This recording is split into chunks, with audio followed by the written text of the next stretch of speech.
যে মোৰ দেউতা মৰিলে এতিয়া ডেথ চাৰ্টিফিকেটখনৰ কাৰণে মই কাবাক খাতিৰ কৰিব লাগেনে?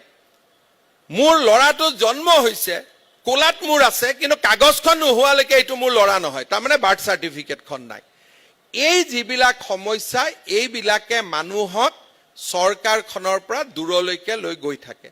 উত্তৰাধিকাৰী চাৰ্টিফিকেটখন ডিচিয়ে দিলে ভুল হ'ব, চাৰ্কুল অফিচাৰে দিলে সদায় শুদ্ধ হ'ব, কাৰণ তেওঁ ফিল্ডত থাকে। যদি ডিসপিউট নাথাকে, ঘৰৰ মোৰ দেউতাৰ 5জন ল'ৰা ছোৱালী, আমি একেলগে 5জন গৈ ক'লো যে আমি আমাৰ হেৰিডিটৰী, আমাৰ কোনো সমস্যা নাই, আমাক চাৰ্টিফিকেটখন লাগে, তাততো ইনকুৱাৰী কোনো কথা নাই। ইনকুৱাৰীৰ কথা থাকিব যদি মানুহজনে গোপনে আৰু এটা বিয়া পাতি থৈ দিছে, তেওঁৰো ল'ৰা ছোৱালী আছে, তেতিয়াহে ইনকুৱাৰী কথাটো আহিব। যদি অবজেকশ্যন দিয়ে তেতিয়াহে ইনকুৱাৰী কথাটো আহিব। অৰ্থাৎ জনসাধাৰণক আমি যেতিয়া বিশ্বাস কৰিম যে আমাৰ ৰাইজে আমাক মিছা কথা নকয়, আমাৰ ৰাইজে কেতিয়াও আমাক ভুল কথা নকয়, এই বিশ্বাসটো চৰকাৰে যেতিয়া জনতাৰ ওপৰত স্থাপন কৰিব, তেতিয়া চৰকাৰী কাৰ্যালয়ত মানুহ নাহে, চৰকাৰ ৰাইজৰ ওচৰত থাকিব পাৰিব। এইবাৰ আমি প্ৰজেক্ট সদ্ভাৱনাৰ সময়ত এনেকুৱা বহুত কাম হাতত ল'ম যাতে circle office, block office, CDC office, এইবিলাকত যাতে আমি বহুত কাম দিব পাৰোঁ আৰু জিলা আয়ুক্তজনে অন্ততঃ সপ্তাহত 2 দিন এই সমজিলাৰ কাৰ্যালয়বিলাকত ইনস্পেকশ্যনৰ কাৰণে যাব পাৰে। এতিয়া ডিচি নিজে ইমান ভাৰাক্ৰান্ত যে কামৰূপ জিলাৰ আয়ুক্তজনক ময়ে মাতিব বেয়া পাওঁ, কাৰণ মই মাতা মানে ইয়াত মানুহ বহি থাকিব। কেইদিনমান আগতে মই কামৰূপ মহানগৰ জিলাৰ হেঙেৰাবাৰী কাৰ্যালয়ত আহিছিলোঁ, কমচে কম 100 গৰাকী মহিলাক লগ পালোঁ, অৰুণোদয় ফৰ্ম বিচাৰি আহিছে।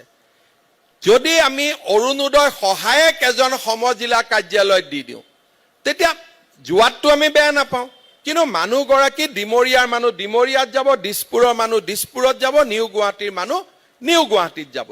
ডিচি আৰু অফিচাৰসকলে বুদ্ধি উলিয়াওক যে মানুহ কেনেকে নাহিব, কাম নোহোৱাকৈ নহয়, ঘৰতে কেনেকে কামটো হ'ব, যে মোৰ ইয়াত নাহাকৈ কেনেকে কামটো হ'ব, তাৰ কাৰণে যি বহুত বুদ্ধিটো ময়ো নাজানো কি কি পাক লগাই ৰাখিছে যাতে অফিচত আহে।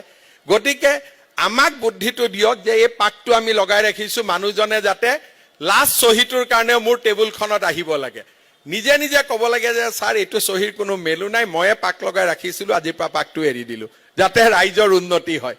এই পাক খোলাৰ কামটো আমাৰ বিষয়া কৰ্মচাৰীসকলে কৰিব লাগিব। মুখ্যমন্ত্ৰী হিচাপেতো মই যিকেইটা উদাহৰণ মই জানো সেইকেইটা ঠিক কৰি দিম, কিন্তু মই নাজানাতো আৰু বহুত কাম চলি থাকে, সেই কামখিনিও আমি নোহোৱা কৰি পাকবিলাক খুলি দিব লাগে, তেতিয়া ৰাইজো শান্তিত, আমিও শান্তিত। কাৰ্যালয়ত মানুহ অহাটো কথা নাই, যদি নহাকৈ সুবিধা পাই কাৰ্যালয়ত কিয় আহিব? যদি আমি মানুহ নহা কৰিব পাৰোঁ, সেইটোৱে আমাৰ আটাইতকৈ ডাঙৰ সফলতা হ'ব। মানুহে ৰাস্তা ঘাট, স্কুল, কলেজ আমি কৰিম, ঠিক আছে, কিন্তু মানুহে বেয়া পায় যে মোৰ দেউতা মৰিলে এতিয়া ডেথ চাৰ্টিফিকেটখনৰ কাৰণে মই কাবাক খাতিৰ কৰিব লাগেনে? মোৰ ল'ৰাটো জন্ম হৈছে, কোলাত মোৰ আছে, কিন্তু কাগজখন নোহোৱালৈকে এইটো মোৰ ল'ৰা নহয়, তাৰমানে বাৰ্থ চাৰ্টিফিকেটখন নাই। এই যিবিলাক সমস্যা, এইবিলাকে মানুহক চৰকাৰখনৰ পৰা দূৰলৈকে লৈ গৈ থাকে।